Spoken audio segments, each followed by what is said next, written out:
Hello, everyone.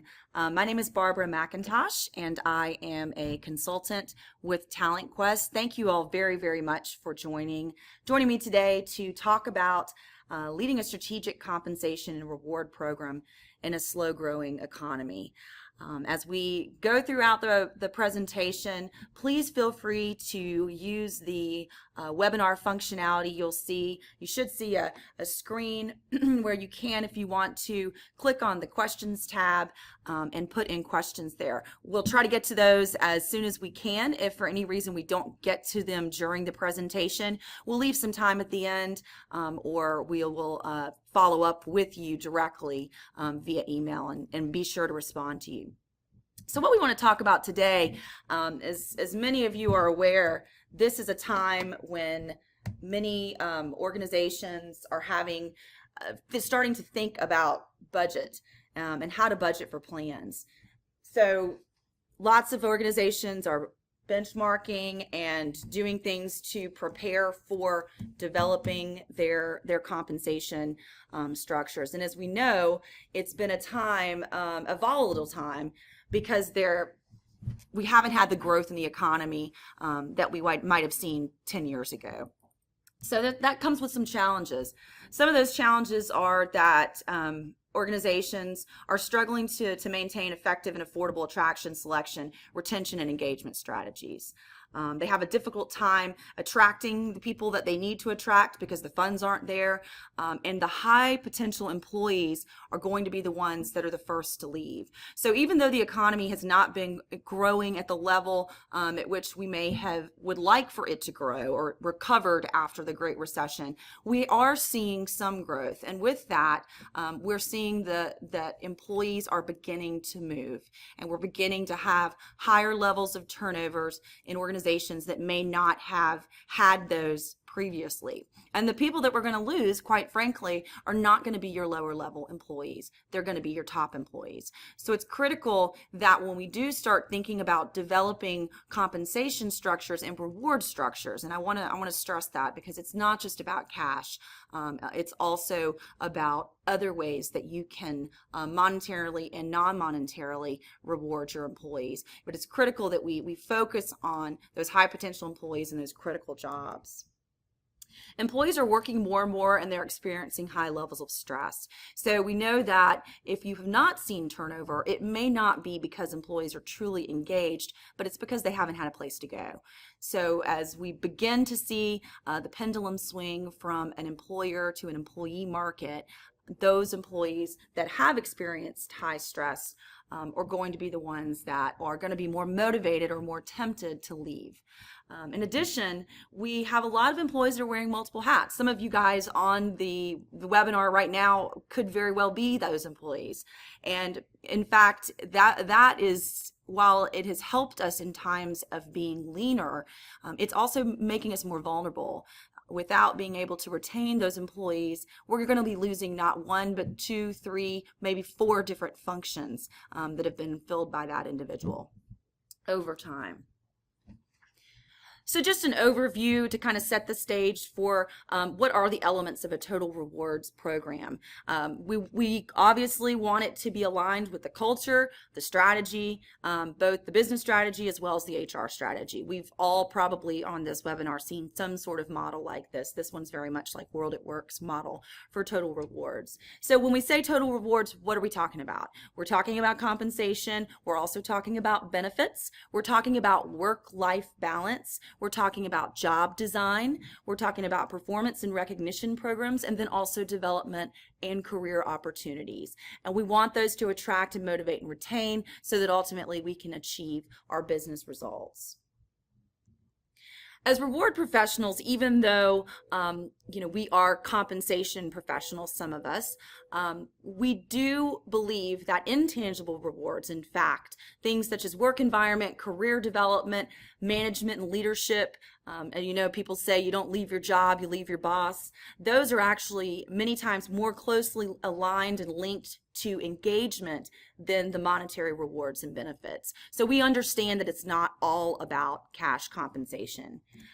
That being said, this is a webinar on compensation. So if we take the different pieces of compensation within the reward structure, we really believe that the short-term incentives, that variable component of compensation as opposed to fixed compensation, those are the monetary and tangible rewards that are going to most impact engagement. So what we want to focus on today is we want to talk about those short-term incentive plans and those short-term incentives and how we're structuring those programs, because what we're seeing as compensation professionals in the market is that that's where organizations are beginning to move towards. If they have not had those types of plans in the past, they are now moving towards more of a pay-per-performance environment, quite frankly, because there's fear around putting too much in fixed income because of the budget constraints that we have occurred in the past. This is something I just wanted to share with you all. For those of you that are those of you who are familiar with Daniel Pink, he's had a number of bestsellers as it relates to business and motivation strategies. And in his book, Drive, many compensation professionals were a little scared at first, because one of the things that he says is the best use of money, he's very much a big believer that money isn't everything. The best use of money as a motivator is to pay people enough to take the issue of money off the table. Pay people enough so that they're not thinking about money and that they're thinking about the work. And then he goes on to talk about 3 different things that he feels are much more motivational. But I think this is critical, and it's a very, very key point as we consider what is our philosophy around compensation? Where are we going to put our energy and our time and our dollars in compensation? And how do we justify where we're paying base compensation at certain levels in the market? The fact is, compensation might not be everything, but you do have to have compensation at a level that it's enough so that they're not thinking about money so much that they're going to be more tempted to leave the job. Which is why many times when we work with organizations and help them to develop their base compensation structures, we recommend that they don't go below the P25 level, because at that level you can really become at risk for it being at such a low level, regardless of where you have your incentive structure set, that you're not going to be able to attract and keep people. So again, total rewards model is really a mix of both monetary and non-monetary rewards. But when we split up the compensation piece, or split up some of the monetary rewards, we're talking about base and variable pay. So with base pay, this is the time when many clients of ours and many organizations that have internal departments that do this are taking a look at them benchmarking their structures. And a lot of organizations have not done that in a number of years because the market hasn't moved very much, and they haven't felt the need to, or they've been afraid that they're not going to have the dollars to give increases, so they haven't even bothered with taking a look at the market. Well, that can be a dangerous position to put yourself in. These are some kind of hot off the press statistics. For the total U.S. salary budget increases, this is the latest from World at Work, from their 2014 and 2015 salary budget survey. These are their preliminary findings, and you'll see that these look very, very similar to last year. So we're not at the 2% and below that we were in 2009 and 2010, but we have not moved back up into the 4% range that we saw prior to the Great Recession. And a lot of this has to do with, and it's directly related to hiring statistics. So we know that the monthly hiring rate fell from about 5.5 million in 2006 prior to the crash to as low as 3.6 million in 2009. Well, now it has moved back up, but it has not gotten back up to that 5.5% level. It's gotten up to about 4.7 million, and that's based on a statistic that was reported in May of 2014, which is the latest that we have available. So as you're planning for your increases and planning to move your structures, 3% is still that number, and that number is consistent across different types of employees. You'll see as well. It used to be that you saw that executives had higher levels than non-exempt salaried, exempt salaried, but we're really seeing a lot of consistency around that 3.0. That 3.0 is what organizations that reported into this survey are doing this year. and what they are also projecting to do in 2015. One thing I like to talk through clients with, for those of you that have not moved your ranges in the past 4 or 5 years, you might think, well, okay, I only need to move at 3%. Well, that's not the case. Even though things have not been moving significantly, they have been moving and inching, if you will, 2% to 3%. So you could be 10 to 12% below the market, even in the slow economy that we have had since 2007. So the story, or the bottom line, is base salaries prior to even considering implementing an incentive plan or any sort of variable pay plan. You really want to make sure that you've got your base salaries aligned with your desired market. If that philosophy is P40, that's a business decision. If it's P50, if it's the median of the market, where majority of organizations are, then that's a business decision. But it's a good time now to engage in some salary benchmarking to make sure that is consistent with where it needs to be from a philosophical standpoint.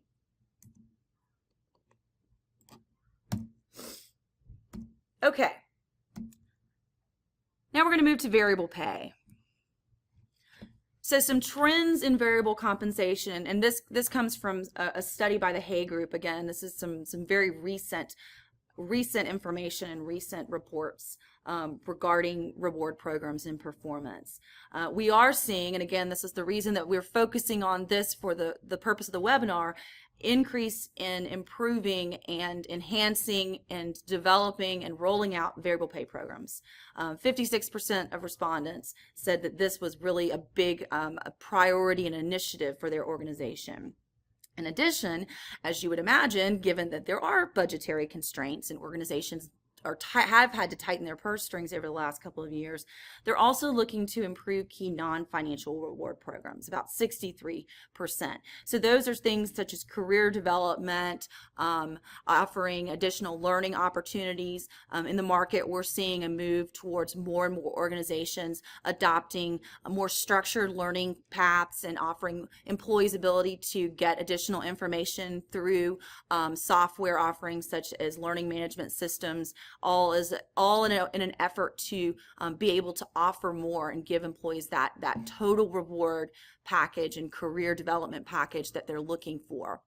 We know that with some of the younger generations that are entering into the workforce, this is a highly desirable and highly attractive benefit to them, as they put a lot of emphasis on not just what can you offer me now, but what can you offer me in the future in terms of my learning and development path and career path.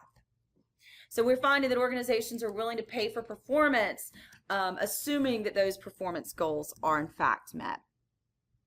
Some other trends that we've seen is there's a surprisingly, to some people surprisingly, high percentage of not just only exempt employees and executives that are eligible for incentives, but non-exempt salary employees and hourly employees. According to this study, you had about over 50%, about 55% of non-exempt salary employees and 53% of hourly employees. And for those of us that have been in the workforce for a long time and have been paying attention to these statistics, we know that this is a pretty significant increase than what you might have seen 20 years ago.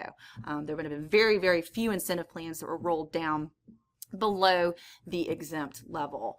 And of course, almost all organizations offer AIPs, annual incentive plans, to their executives and officers. So we're looking at 96 and 97%, depending on if you're exempt and salaried or you're an officer.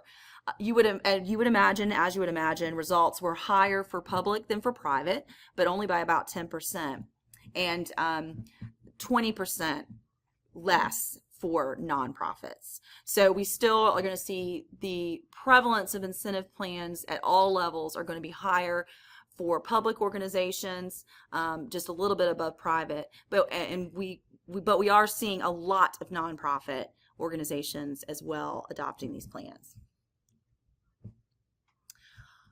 Moving into plan design considerations. The first thing, what's the goal? What's the goal of the plan?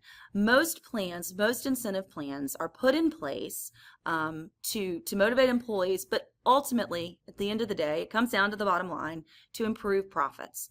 So improving profits is the goal of most incentive plans. You do have to consider, how are we going to pay for this plan? That's one of the first things the CFO and the CEO are going to want to ask. Well, how are we going to pay for it? Well, ultimately, we'll talk about how this can happen. The plan should pay for itself. Some sort of funding or budgeting should be put into place so that there is a benefit both for employees to be able to gain additional income, but at the same time, the organization ultimately is going to gain the level of profit desired. What are the drivers of the plan? Is the driver simply profit? Are we simply looking at the financial kind of bottom line metric of profit? Or do we want to also incorporate key performance indicators or KPIs? What are some typical target payouts for different positions and levels? It's not a one size fits all. The market certainly shows differentiation in what typical targets are as a percentage of base salary for executives or officers versus what you might see for an hourly employee. So we're going to talk about that. And then how do we allocate? How do we actually allocate and distribute the dollars? Is it tiered based on achievement of performance levels? Do we have a cap on it? Is there a formula? All of these have to go into consideration. So we're going to talk more in depth in the next 45 minutes or so here with how things to think about as you're working through that. So with a profit-based approach, if you remember, we talked about kind of there's two main sort of drivers. Is it a profit-based approach, or is it a KPI, key performance indicator approach, or is it a combination? In a profit-based approach, the first thing that you need to do is you need to decide, what is that measure? Is it EBITDA? Is it net income? I like to say it's really where at the end of the day you hang your hat. What is that number that your organization, that financial metric that you say, yes, we have achieved success? And you find that different organizations use different metrics, but net income and EBITDA or some form of those two are typically what the profit measure is going to be. The next consideration is and this goes back to funding the plan, we've got to, as we design these, establish some sort of baseline or some sort of threshold that has to be achieved before the plan can be switched on. Okay, if we don't do that, we're going to put ourselves at risk for potentially having to pay out more than we can afford as an organization, and then we'll lose the whole purpose of the plan, which was to increase profits. So you've got to decide what that minimum level of performance, and if we're talking about profit, minimum level of profit performance is before the eligibility switch is going to be turned on. Some organizations also, not only in addition to a level of profit, but also how that profit relates to performance in past years. So organizations that are in growth or high growth mode, or that is a key driver for the success of that organization, they might also incorporate whether or not there has been a certain level of achieved growth over year growth before the switch goes on. You also need to select a percentage to be shared.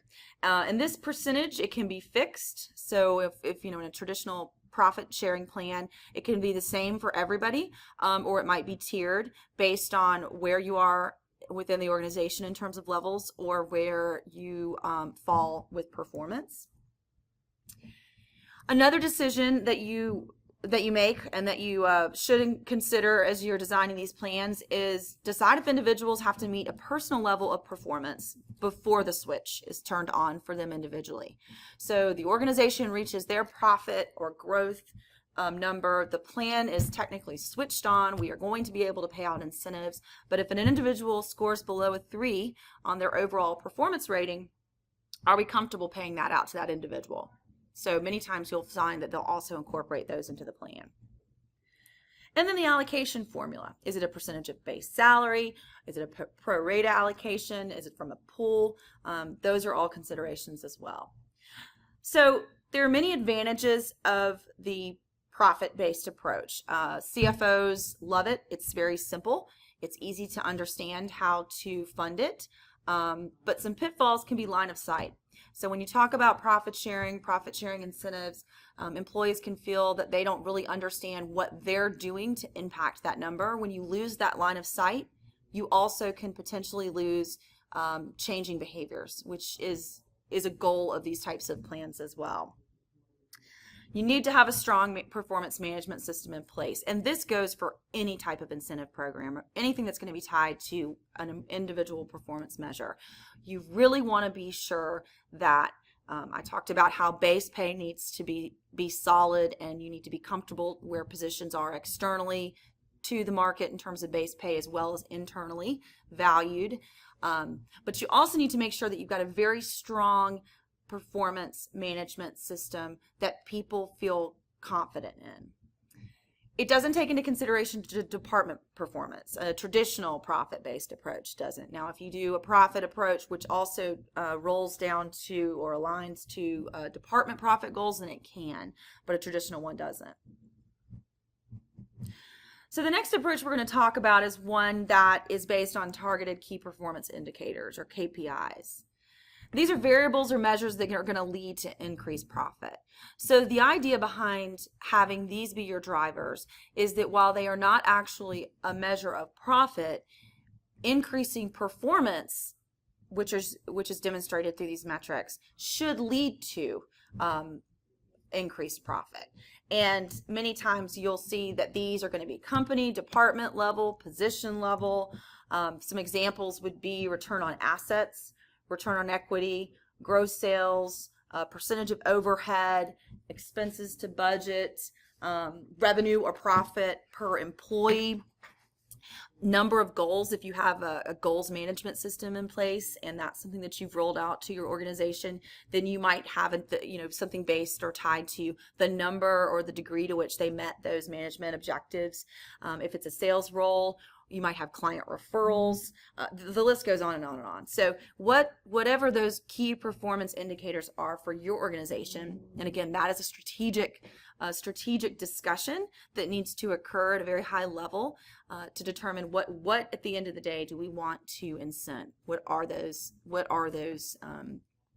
results that are going to lead to attainment of the carrot. Now, some of the pitfalls with having a strictly KPI approach to designing your incentive plan is it can be more complex. When we consult with companies about rolling out an incentive plan, I like to tell them, take the KISS principle. You want to keep it simple. You don't want to over-engineer a plan such that you've got so many bells and whistles tied to it. Individuals don't really understand what it is that is going to impact their ability to achieve their incentive.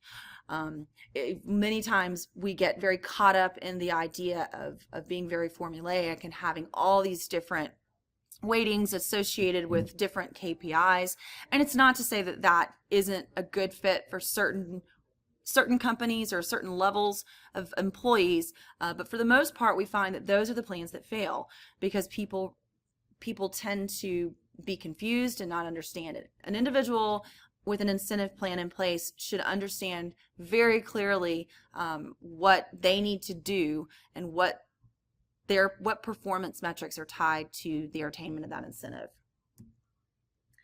Another potential pitfall can be miscalculations. So if incentives are paid when desired profits are not reached. So if you don't have a minimum profit threshold in addition to a KPI plan, you could have anticipated that achievement of all these different key performance indicators would lead to additional profit. So you have decided we're going to pay incentives if the percentage of a certain net income or a number of referrals or gross margin. But when in fact that does not lead to increased profit and you have to pay out incentives, then you've lost that strategy of paying incentives to increase profit.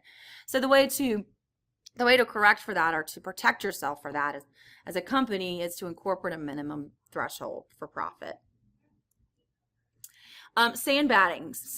So this can happen when employees know that if they overachieve in KPIs, it could hurt them for future years because of targets being raised. So you do find sometimes employees can sandbag with these types of plans. So all things to just consider, again, and try to do what you can do when you're designing them to ensure that the possibility of these things occurring is minimized. Typical targets by payout level. So I mentioned earlier that not all employee levels or employees or even jobs have the same range of an incentive payout. So I work with clients a good deal, helping them to decide what the appropriate payout level is. And once we have determined this is what we want to tie our incentive structure to, whether it be profit, key performance indicators, a mixture of the two, it's a good idea as well, if we've got our base salaries aligned with the market, we've got them in line with where we feel they should be. The next step or next statistic that can be very, very helpful to you as a compensation specialist in your organization is to have your arms around what are the typical targets of incentives in terms of payout that you see by level. This is a very, very kind of broad example of this, and you can get you can get much more definitive by job, by region. This is just as we have base salary statistics, there are providers of market data that can provide you with both target and actual incentive levels. So what we see is, from a target standpoint, executives, and this is where we have the biggest range, executives usually they have a plan if there is a target in place that targets them. So for target level of performance and however that's defined, profit or KPIs, that payout level is going to be somewhere between 40 and 80, and I would say upwards to 100% of their base salary. That's going to depend, though, on where that base salary is structured. So if base salary is positioned lower in the market, you might find that an organization has more upside built into the variable piece. The management level, you're looking at somewhere between 20 and 30% of base salary is going to be what the target level of payout is for performance. And then other employees, so when we talk about individual contributors, both non-exempt, exempt, we're looking somewhere between 5 to 20%. Sales, that's going to be different. So this is really more applicable to non-sales positions. The commission structures for those really is a whole nother discussion. We do say it's a good idea to benchmark both actual and target. When you're designing an incentive plan or an incentive structure, target incentives are going to give you a better indication of what the target is, what the desired amount is. Actual many times is driven by so many other extraneous variables. So if you think about organizations that are participating in providing data to these survey houses and the databases that then give us this information for use, if companies didn't perform well, this can happen in industry, it can happen by particular organizations within industries. Their targets may have been drastically different than what they actually paid out. So to get a true comparison from a design standpoint, it's a good idea to use target payouts as opposed to actual payouts, even though actual payouts can still be helpful in knowing where you are from a total cash standpoint compared to the market for peer organizations. Okay. So how do we pay for these? That's what the CFOs are going to ask us. And there are a number of different ways that we can do that. And I've touched on this a little bit earlier in the conversation.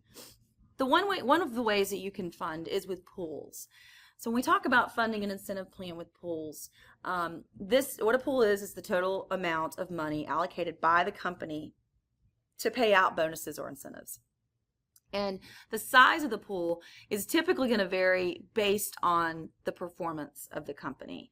So just as an example, if you wanted to determine a pool, so company XYZ decides that they want to fund 4% of its net profits to incentives beyond a profit threshold. So we talked about you need to establish what that threshold is. At what level are we comfortable saying, okay, we are at a good position, from a profitability standpoint, now we're comfortable paying out incentives. So for this example, let's say that the organization XYZ says, okay, after 8 million, after we reach that profit number of 8 million, we're comfortable funding 4% of net profits to our incentive pool.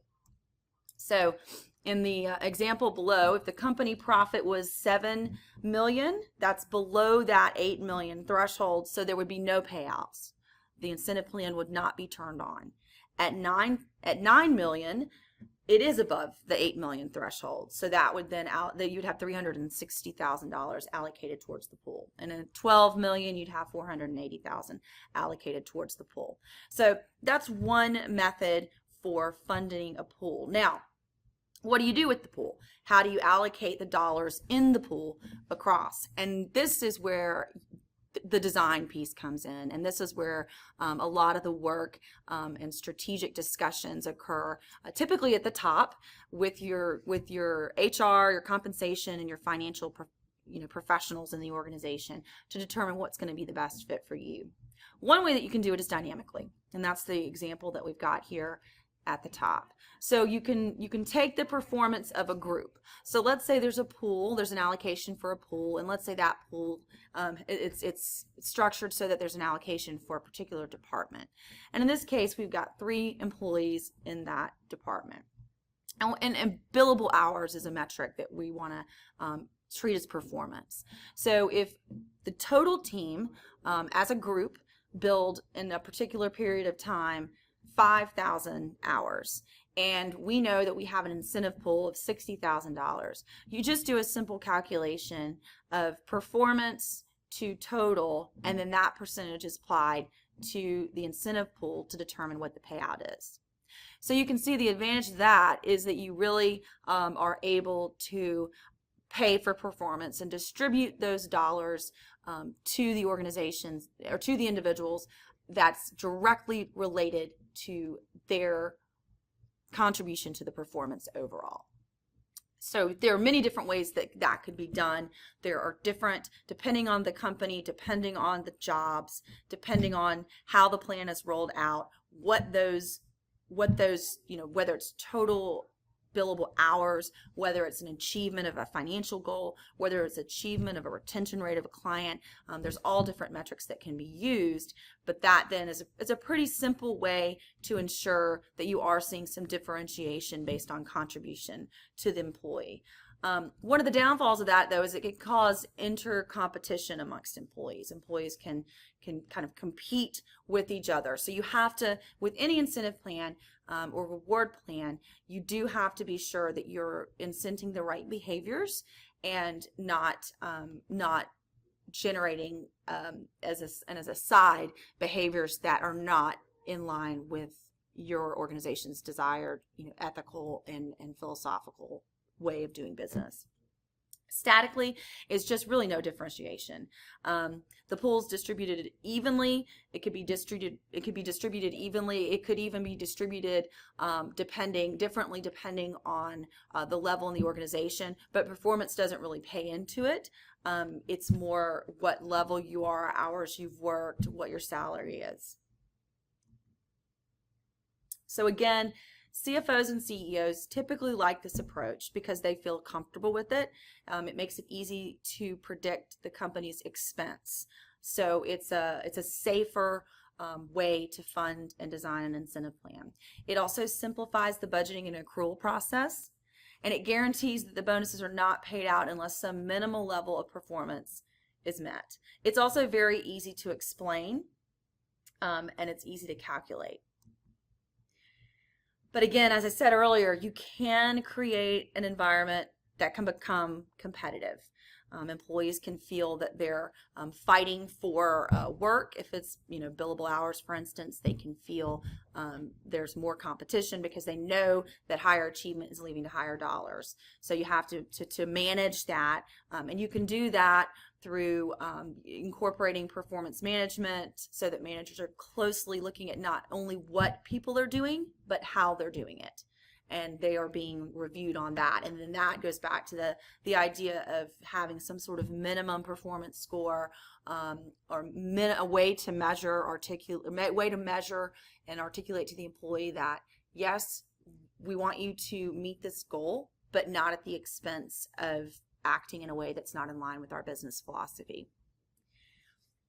In the static model, if top and poor performers are receiving the same and the only types of differentiation are within levels of the organization, that can be a very, very big demotivator, especially for high potential employees.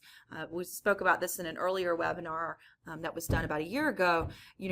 Typically high PO employees are motivated by plans where they are rewarded for that performance. So in a static model, where it's kind of an across the board regardless of performance, that can be a demotivator. Individuals can't always predict with accuracy what they're going to earn, because again, it's based on the pool and it's based on the company's level and not theirs. And power lies in predictability. If I do this, I get that. That's where you see the most power in incentive plans. Then this kind of reinforces what I mentioned earlier about keeping it simple. If employees don't understand what they need to do to get the output, then you're going to lose the power of being able to motivate and change and drive behavior. Okay. The next type of plan that we're going to talk about for a few minutes is budgeting. So in budgeting, the company figures out what level of performance they hope to achieve and then how much it's worth to the organization. So then this amount is accrued throughout the year. So this is a more kind of ongoing monitoring, and employees don't compete with one another when budgeting occurs, and they can predict what they'll earn. So some criticism around this is that the company might be obligated to make payouts that it can't afford. So again, we need to make sure we have some sort of baseline and they're set at the lowest level that guarantees company security. This is something that a lot of thought needs to be put into it. It's not as simple as the pooling method. So more forecasting needs to go into this when organizations adopt this type of budgeting, because really what they're doing is they're putting plans in place and they're projecting that they are going to tie X amount of worth to the organization. But if they're not accruing for it throughout the year, if they're not course correcting throughout the year to ensure that they've got the dollars there, they could be put into a situation where the incentive levels are such that that they're not being profitable. So it's always important that when plans are designed, there's a threshold of profitability or some threshold of overall company performance that's put in place as a safety net.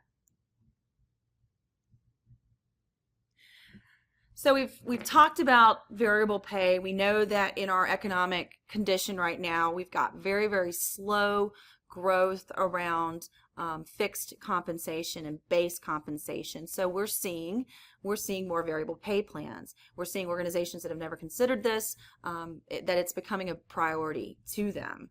But at the end of the day, we need to know what motivates our employees. It's not all about money. In fact, there are differences. Some employees, it's more important than other employees. So managers being trained to ensure that they're having these conversations with their employees is critical. This is just an example of questions that can be asked, and many times these are incorporated into engagement surveys. What do you like most of your job? What keeps you here? What might motivate you to leave another company? What would motivate you to stay? What projects or positions most interest you? So incentive plans, compensation, yes, it's important. But it's very, very important that we keep our fingers on the pulse of the drivers of motivation for our employees, especially those employees that are our high potential employees and that are in critical jobs to our organization. So as you start thinking about planning for 2015 and 2016, one thing that we encourage our clients to do as a best practice is to have that conversation, be it around succession planning, performance management, have a conversation at the management level of, are there certain jobs, roles, individuals that we really need to make sure we are tapped in to their motivational patterns. Earlier in the presentation, we talked and mentioned that organizations are also putting a lot of emphasis on non-monetary rewards and making sure that they have programs that are reward programs, but they're not necessarily tied to cash. So developmental activities, a lot of, part of our business is training and development, and we are seeing a significant increase in companies wanting to reinstate leadership development programs and specific training programs. We're also seeing a lot of movement towards learning management systems and organizations being able to provide learning opportunities and even incorporating these into reward structures so that employees are eligible to get additional dollars towards education, tuition reimbursement if they perform at a certain level, or be able to access a higher level of learning within an LMS if they achieve a certain level of performance. So there's all sorts of ways that you can incorporate low or non-monetary rewards to motivate your employees. Stretch assignments, flexible work schedules, a lot of these are being incorporated as well. So that's all we have for today. I want to make sure that we had some time for questions and we could address those because at the end of the day, it's all about being strategic. I know that we hear that all the time as HR, talent management, compensation professionals. But, the bottom line many times does get down to people. People are your biggest asset. So the more time you can put into and thought you can put into structuring a model that is aligned and reinforces the behaviors and drives the profitability of organizations, the more strategic and valuable you're going to be to the organization. One thing I want to mention quickly before we get to questions is that we're really, really excited at TalentQuest. We do have a new compensation module that's coming soon, and it is going to be really, really, really cutting edge and fantastic. And we have been able to reach out to existing clients and professionals to find out what they need. And you'll see that there's a number of features. It's going to be completely configurable. We're going to have off-cycle compensation planning features, dashboard, powerful reporting tools, global support, real-time budget modeling and merit matrix, easy association of employees to budget through user groups. So we'll have the ability to really customize it to your organization. Customized selection of planning worksheet columns, real-time analytics, multi-level approval and calibration, electronic salary levels, archival of compensation reviews, and management to control data growth. So just wanted to get that out there. Keep on the lookout for more information about that. It's a significant enhancement to our module. Okay, so I want to get to a few questions. How do you help employees understand that salary increase encompasses more than performance when your compensation philosophy is not strictly performance-based, but the company is meeting its financial goal? That's a good question. So it's important to, if you don't, have a discussion even on an annual basis with employees about what goes into compensation and how those decisions are made. One thing that many companies use is a matrix. So we say, yes, performance plays into it. However, at the end of the day, we only have a certain amount of dollars that we can allocate towards increases. So just because you have a 4 or a 5 on your performance appraisal does not necessarily mean that it's going to equate to that in terms of increases. So how do you help them understand? I think many times you have to tell somebody something a lot more than once. So as many ways as you can get that message across, the better. And don't wait until the end of a cycle. Have it communicated at the beginning. And it's a great way for managers to have that discussion as well. The second question is, we have a minimum profitability threshold for our executive plan. Good. This year, a number of projects have been deferred or pushed back, so we're going to miss that threshold. for 2014. The future looks good. Our pipeline is robust. How do I balance the profitability issue with retaining key employees for the future? That is a tough position. I think you can, as an organization, decide that you might want to perhaps pay out a portion of that if you feel that retention is an issue. And so even though you had the threshold, if you feel like you've got the dollars or you feel comfortable that the dollars are coming, you could make a decision to do that. It's risky, but you could certainly do that if the risk of losing employees is more critical than potentially putting yourself a little bit back financially. The other thing that you could do is look at possibly if you do in fact see that pipeline manifest itself in subsequent years. So in 2015, you could say if we meet certain levels, we will pay it out over time. So what you're doing is you're lengthening the time. So normally you would pay it out within a 12-month period. Now you're saying, okay, we're not throwing away the plan given things that have happened. We are just going to, it's going to take us a little bit longer to pay it out, or it's going to take us a little bit longer and we can't pay out the levels we had hoped. I know that we're focusing on short-term compensation awards. Does flexibility in the work hours not come into play? Yes, absolutely. Flexibility is very, very important. Anytime you can put that into the plan, anytime you can incorporate those work-life balance. Mentor programs are two or things that we're seeing that are huge retention and can be a huge reward. Those are all good strategies. One thing I want to make sure that you guys are aware of, the slides and the recording will be provided on the website. Somebody had asked, how do you get a copy of the slides and documentation for professional certification? We'll be happy to get back to you with that. But the slides and the recording are all going to be on the TalentQuest website.